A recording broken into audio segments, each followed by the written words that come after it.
The topic today is about depression in husbands, and I appreciate you being here. This is an important topic, and we have from Malaysia. Wow, amazing! These are places I want to vacation and go there. So thank you for joining us. And it's an important topic, and we know from the recent research that in divorces, recent rate of divorces, 7 out of 10 divorces initiated by women. Why is that? And what I will share with you, a key factor for that is the depression in men that goes unnoticed and goes unaddressed. What I want to share with you, so what I've done also, I put in the chat for you an instrument, a checklist for assessing depression, and I will later on talk about it, how to use it actually.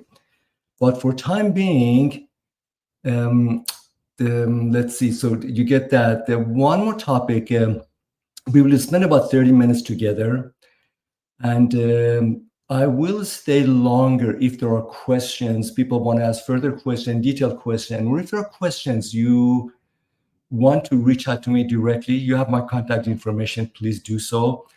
And in the meantime, throughout the process, indicate your questions in the comment section. I will come back to them and answer them as best as I can. Finally, based upon the material today, please do not make any changes to your treatment plan, medication plan, if you're in therapy. Talk to your doctor first. This is information for your reference as we go forward. But now let's go to our topic. The session today is about answers and it's about hope. What I will share with you is that depression, to a great extent, is misunderstood and mostly invisible in men. I will talk about it why. Depression, it signals a profound sense of emotional disconnection. It signals an unfulfilled life and feeling powerless in men, women, children, grown-ups. And to reverse depression, we need to reverse one's sense of dignity and what's lost. Depression is about a sense of loss, about unfulfillment. About why I do this work. I didn't know I would be doing this sometime in my adulthood, that I will be an expert in depression. I grew up in a very turbulent family, a lot of emotional struggles. And I remember as a kid, I was always mystified. Why is mom feeling like this? Why is dad feeling like that? Depression has a look, faces that you're there, but you're not there. And I became really obsessed all through my life about what is depression and why it takes so long to heal.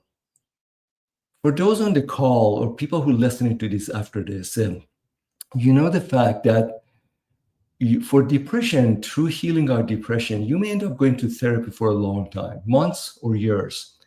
And in all likelihood, it comes back again. So healing depression completely, fully, reliably has been my obsession. To do that, I went, got a graduate degree, Columbia University PhD, multiple degrees along the way, expertise. And my work has been corporate environment, as internal psychologist working with high achievers, with the business leaders. And I saw depression over and over in people of power, of status, of wealth, that they didn't know that they're depressed. They didn't care about being depressed, but they were struggling internally. And it took me about 30 plus years, and I wrote a best-selling book, which you have it there, and this is here, You're Not Depressed, You're Unfinished, which lays the foundation that depression actually is not about an illness we need to manage. Depression is a signal, is data, and is indication of reversing to what's been lost in your life. There's a precision and structure to depression. Once you know it, healing becomes literally a reverse engineering. And once you do that, healing depression can be actually faster, more reliable, and lasting longer. Let's hear it from some of the recent clients. These are all husbands, and put in the chat if this resonates with you. One of them, Joe, these are not their actual names. His comment to me in early sessions says, I just want to get away. This life sucks. I'm just tired of me, of this life, this marriage, this body, this work. I just want to scream, but I need to be here. I have responsibilities, but I just want to get out. I want to get out. I want to bust out. And Bob said that my wife keep asking me to share, to open up. I don't want to do that. It hurts too much. And in fact, I kind of like it being left alone and be in my own healing of depression and feeling doom and gloom. It's comfortable. I know those feelings. Then we have David. David says, I don't want to talk about it. Talk about what is all these feelings that I don't want to go there.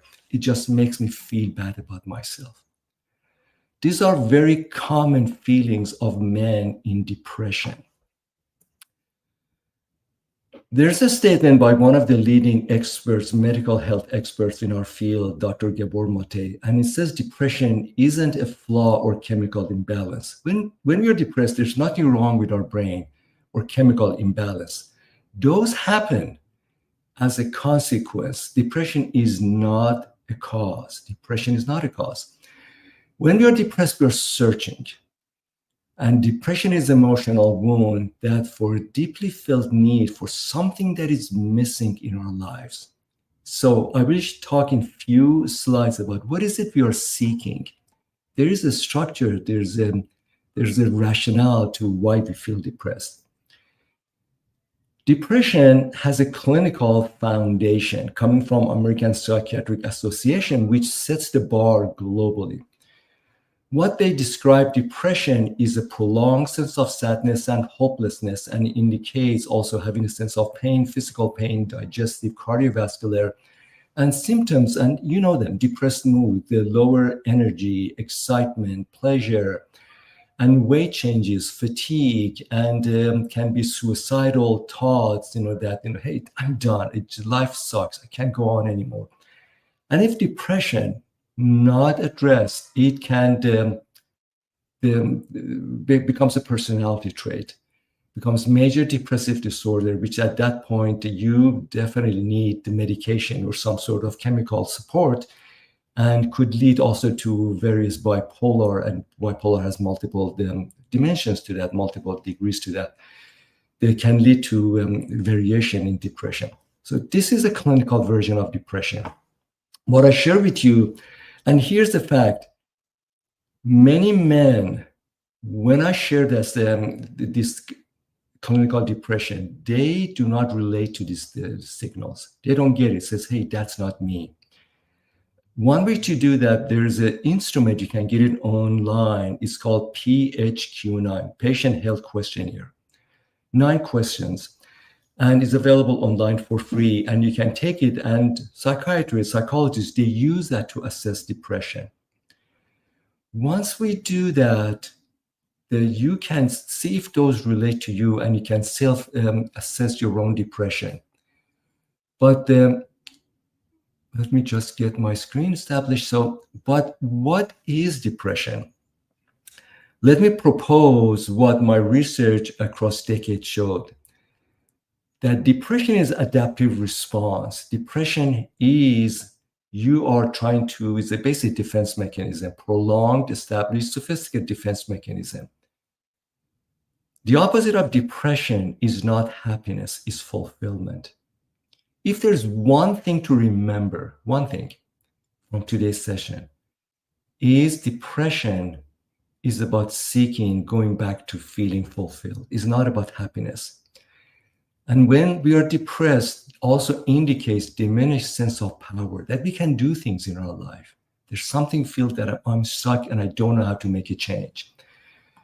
And depression indicates a prolonged sense of loss, disconnection, and grieving. That's where the pain of depression comes in. And when that loss, disconnection happens, it shows as numbness, as anger, agitation, and feeling broken. In men, depression is typically masked, often masked, for the following 3 reasons. One is misdiagnosis. Based upon the work of Dr. Terry Real, a leading expert, US expert in depression, up to 70% of depression in men is either misdiagnosed or missed. Why is that? Because depression in men and women, they show very differently. That in men, they are covert. They show, in fact, indirectly, they become irritable, then angry, withdrawal, alcoholism, workaholism, abuse, substance abuse, and other basically project onto the world. We act out our depression, including suicide. Men commit suicide because of depression up to 4 times than women. The other one is the success guys, that when we're depressed, we try to mask it because we don't, in men, there's a socialist stigma that we don't want to be seen unmanly. We feel weak. That people who are depressed, we just tell them, come on, snap out of it. What's wrong with you? What do you mean you're depressed?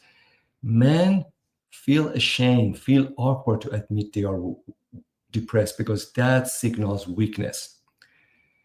That brings me to a key point about depression expression and experience in men and women. And why I show this, especially in marriages, the way depression shows and the way depression becomes part of the fabric of a relationship, men and women approach can mask it and almost prolong it. So what I'm about to share with you, I'm overgeneralizing that, but these patterns typically hold. So when men are depressed, when men they feel overwhelmed or they feel bad about something is in their lives, they externalize this.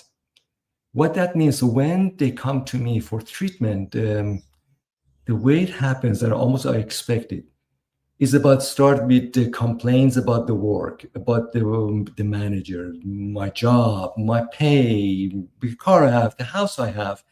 Is always starts from there and typically starts with blaming others.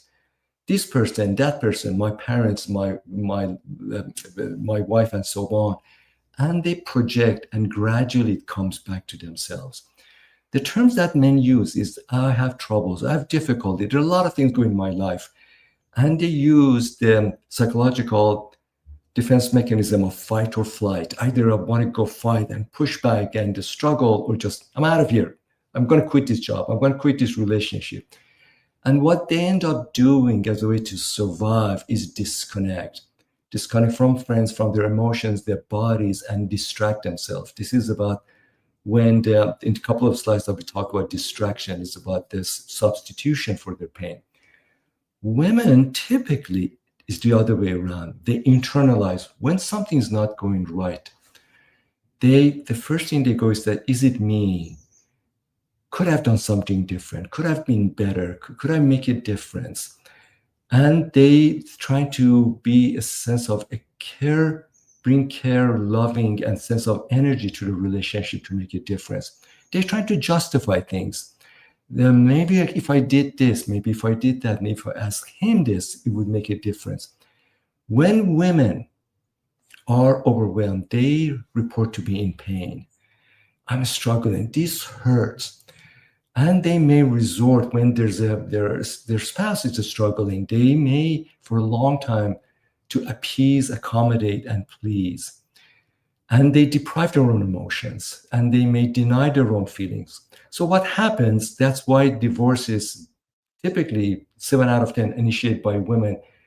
At certain point says, I'm done. This is not working. I've done everything. But my partner is just not there. It's not showing up, and this is not equal partnership. So part of the work of healing depression is looking at the relationship and how the partnership can be different. So let's get deeper. Men often hide depression. So how? Let me describe it.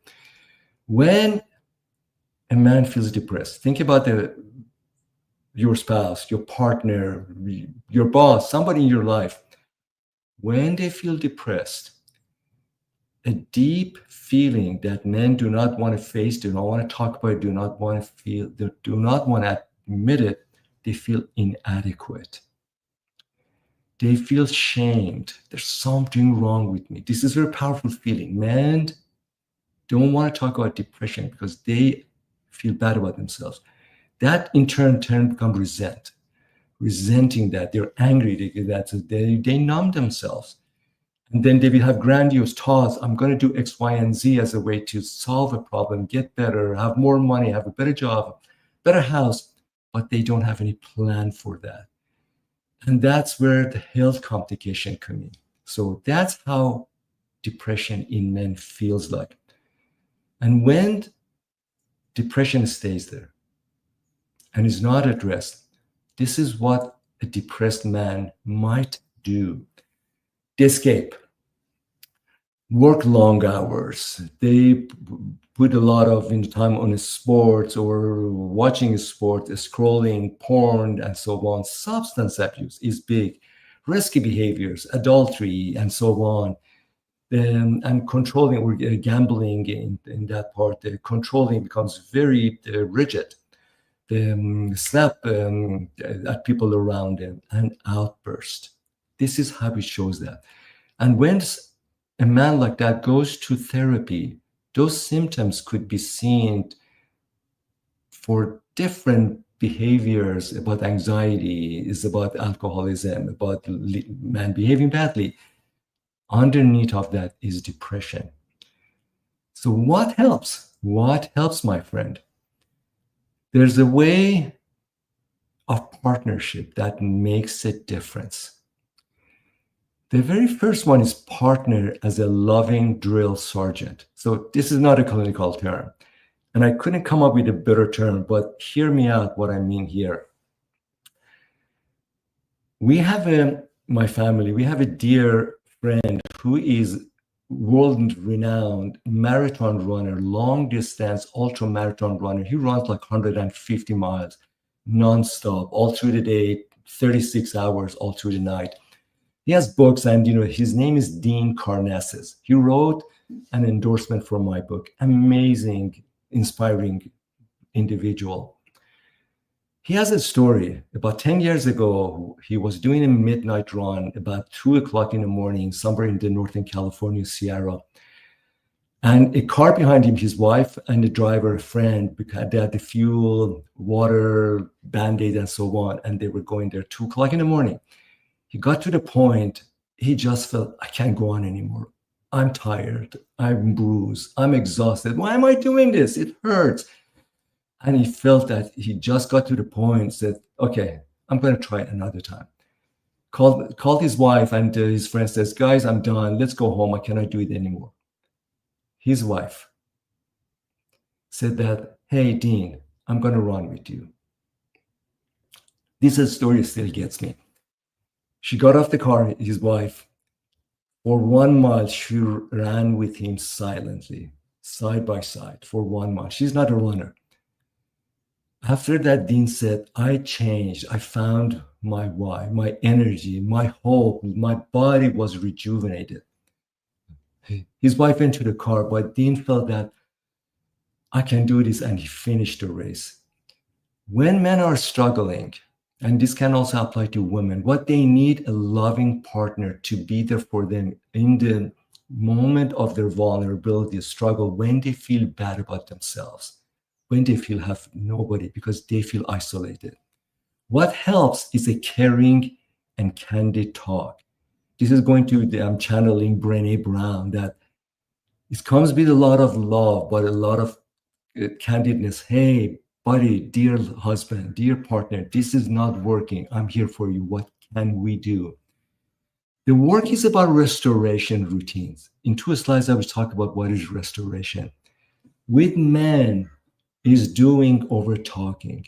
They need to see evidence of action. They need to see that I'm doing something. Could be very, very, very small, that making a difference. Because what they want to feel, they want to have trust, confidence in themselves, to feel manly again, to feel strong, to be admired again in a small doses, as a way to start to chip away as a powerlessness of depression and a sense of that they're not fulfilled.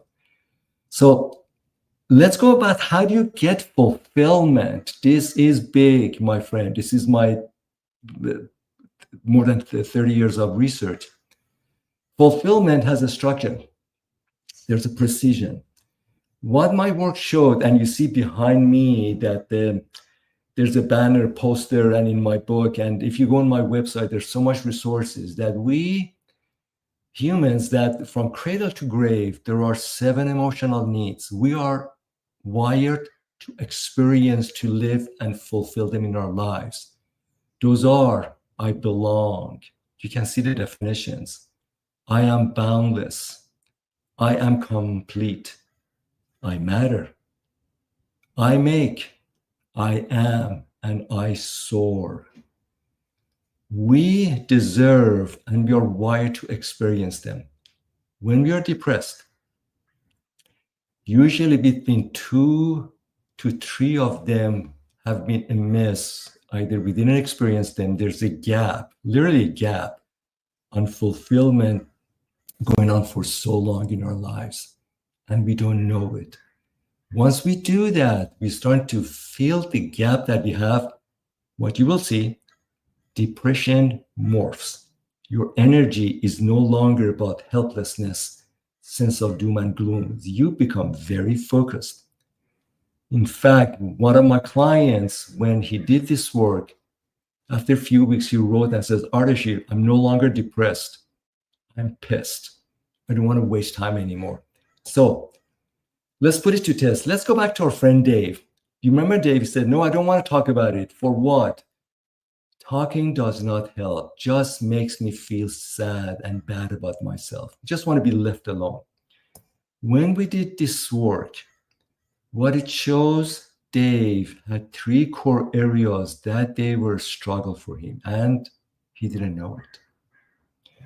It was a sense of connection he had with his spouse, people around him, sense of being mattered, being honored, being included, being invited in his life, and a sense of I am, authentic expression. He had so much energy, so much opinion, and so much perspectives that he felt nobody listens to him. And he had learned to not talk and share in a productive ways. Our work, when we did that, his depression changed and became a very animated and stronger person. These are the questions, some of the practices we used. Like one of them, for example, I used that I was asking Dave, what you may need someone or something to hold on to in order to make a change. What would it be? And we're asking that when you look at those emotional rights, after he took that instruments, what feels scary? What feels exciting? What feels like an invitation? Or what do you reach for when you are, in terms of your substitution for work, food, phone, alcohol, and so on, when you don't feel that there's something that you want to, you don't get what you want, you're unfulfilled. So let me net it for you. Depression, if you feel it, if there are your loved one, your spouse, your partner feels it, is about a profound and unaddressed unfulfillment. It can be identified, it can be quantified, and it can be reversed. Once you do that, depression morphs, it changes rather quickly. That's the work I'm bringing to the world, and I would love to tell you about. So when people work with me, there's a methodology, precision, structure I bring that is transparent. You see exactly what I do the work and bring it for you. Personally, I don't believe in long-term open-ended therapy. I believe in therapy that is very precise, very structured, and very outcome-oriented.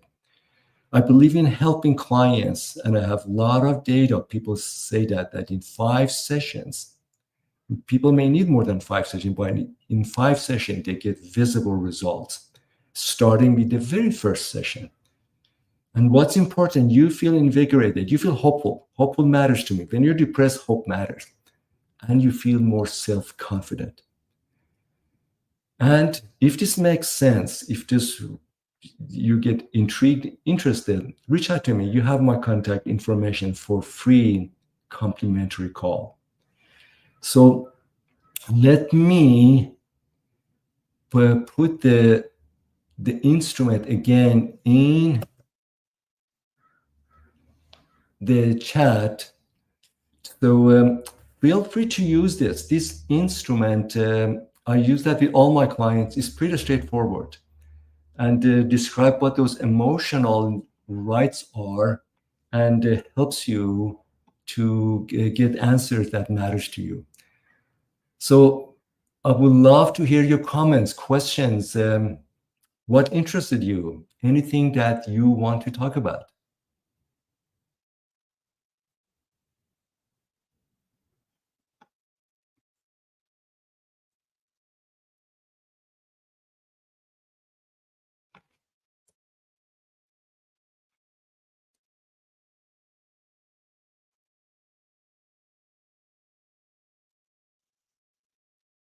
Mhm, mhm. Again, as I mentioned, some of these comments, you feel free to reach out to me directly. You have my contact information. Some of the comments, it would be better for us to have a conversation. I'll be more than happy to send a link.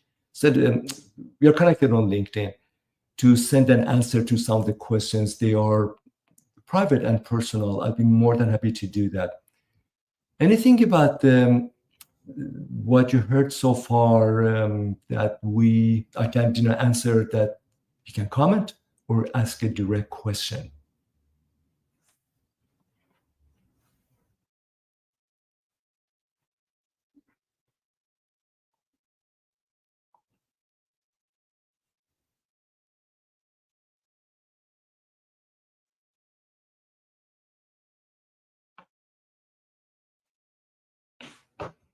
Let me see. We have a question. Let me put it.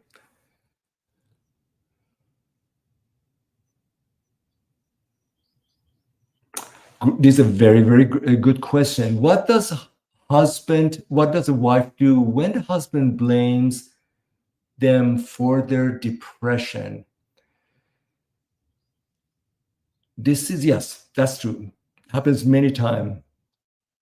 The way to do that is to know this is when men project, they outburst. It's your fault. The reason I'm depressed is because of you. The way you turn it around, knowing what they do, they want to be understood. They are saying that I'm in pain, that my pain is so hard for me, I cannot bear it, and I see it as your responsibility.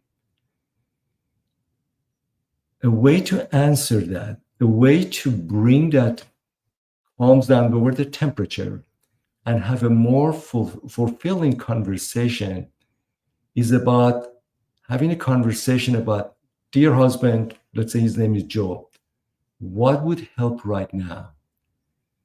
What can I do? What can you do? As a way to invite a different conversation, a more empowering conversation, something that they can take ownership. Number one is one thing I can do, one thing you can do. Number two, what can we do today, this afternoon, that make a difference, that you feel that you can feel better about yourself. I can feel that I'm helping you to feel better about yourself. Helping your husband to bring more sense of control. Because remember, depression erodes the powerfulness, sense of strength, sense of ownership of men, helping them that feel I can do something about it. So anything we can do today, this afternoon, to make a difference. Great point, Lucia. Other questions?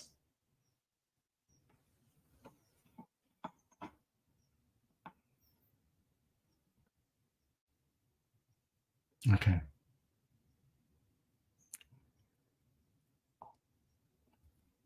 Some of these questions that I see, let me respond to them via email. either email or LinkedIn direct messaging. These are private. And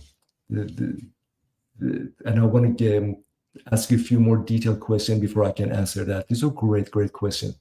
So we are at the end of our time. So I want to thank you again. You have my information. I'm an open source.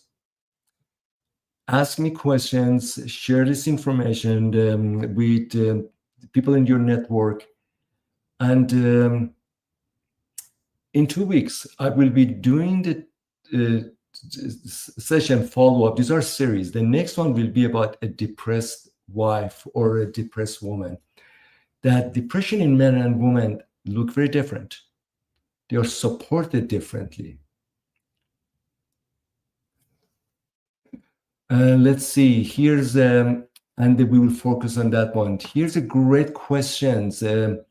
Barbara, what if a husband is in denial about his depression? This is so common.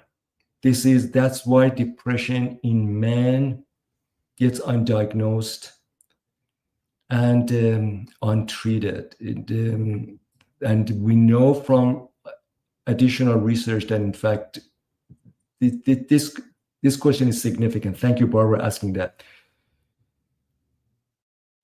So one way to do that is husband and wife, for example, listening to the session I have, they need access to information. Somehow depression is being characterized by mental health as an illness. That there's something wrong with you, you're depressed, you're weak, go get therapy, go get medication, you get better. What my work shares, depression is mean actually there's more energy to you, more potential, more greatness to you, untapped.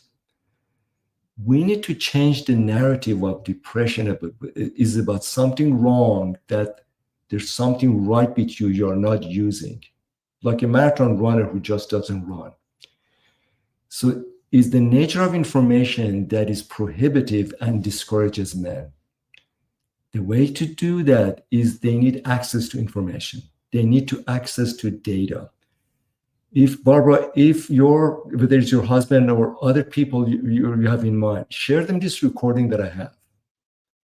The people who come to me are husbands, male, that says, my therapist, people didn't get me. This work that I'm sharing with you is actually helping you. So to answer your question, we need to change the narrative of depression, what it is, and we will see men actually want to do that.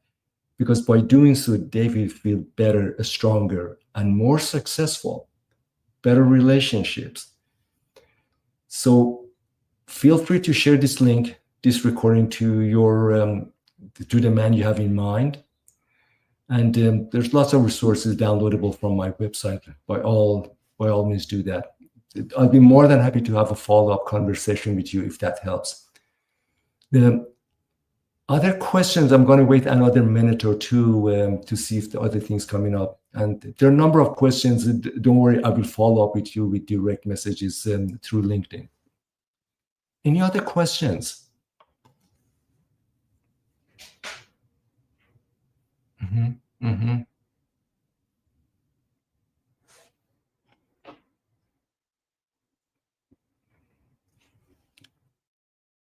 Great. I want to honor your time. Again, you have my contact information. I'm an open source. Reach out to me afterwards.